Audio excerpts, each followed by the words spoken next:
guys, this is Miss Jamie from the Twin Rivers Branch, and I'm here today to read a story to you. I'm going to read Fish is Fish by Leo Lionni.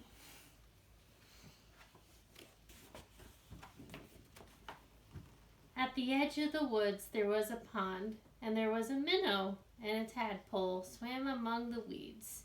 They were inseparable friends.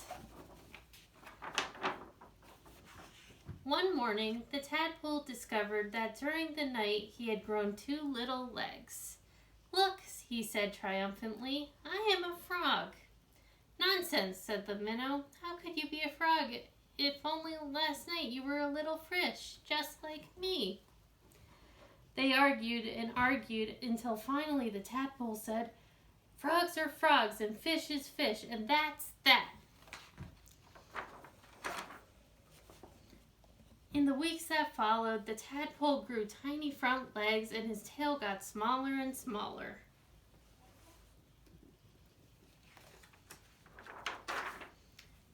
Then one fine day, a real frog now, he climbed out of the water into the grassy bank.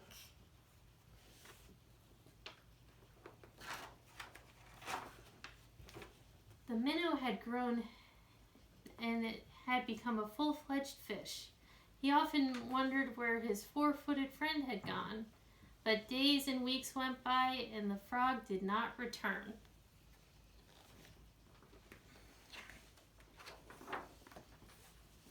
Then one day, with happy splash that shook the weeds, the frog jumped into the pond. "Where have you been?" asked the fish excitedly. "I have been about the world, hopping here and there," said the frog, "and I have seen extraordinary things." "Like what?" asked the fish. "Birds," said the frog mysteriously. "Birds." And he told the fish about the birds who had wings and 2 legs and many, many colors. As the frog talked, his friend saw the birds flying through his mind like large feathered fish. "What else?" asked the fish impatiently. "Cows," said the frog. "Cows. They have 4 legs, horns, eat grass, and carry pink bags of milk."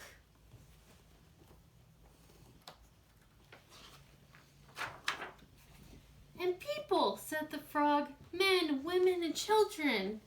And he talked and talked until it was dark in the pond. But the picture in the fish's mind was full of lights and colors and marvelous things, and he couldn't sleep. If only he could jump about like his friend and see that wonderful world. Look at all those fish. And the days went by. The frog had gone, and the fish just lay there, dreaming about birds in flight, grazing cows, and those strange animals, all dressed up, and that his friend called people. One day he finally decided, what may come what may, he too must see them. And with a mighty whack of the tail, he jumped clear out of the water and onto the bank. He landed in the dry, warm grass, and there he lay grasping for air, unable to breathe or move. "Help," he moaned feebly.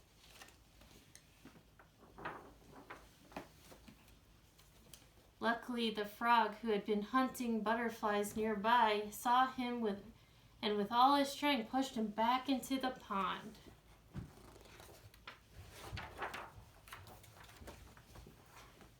Still stunned, the fish floated about for an instant. Then he breathed deeply, letting the clean, cool water run through his gills. Now he felt weightless again. With an ever so slight motion of the tail, he could move to and fro, up and down as before. The sun rays reached down within the weeds and gently shifted patches of luminous color. This world was surely the most beautiful of all worlds. He smiled at his friend, the frog, who sat watching him from a lily leaf. "You are right," he said. "Fish is fish." The end.